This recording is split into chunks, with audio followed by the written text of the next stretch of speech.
করছি, সেদিন জাহান্নামীদের ভীষণ কষ্ট হবে, আর জান্নাতীদের জন্য অত্যন্ত আসান হবে, অবস্থাটা খুবই আরামের হবে।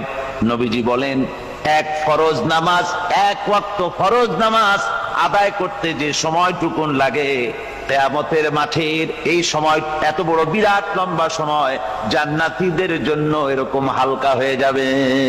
সুবহানাল্লাহ।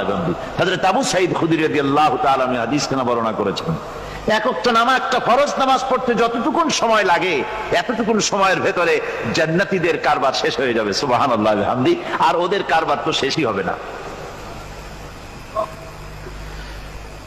وَيَوْمَ تَشَقَّقُ السَّمَاءُ بِالْغَمَامِ وَنُزِّلَ الْمَلَائِكَةُ تَنزِيلًا। ওরা ফেরেশতা দেখতে চায়। সেদিন আসমান সমূহ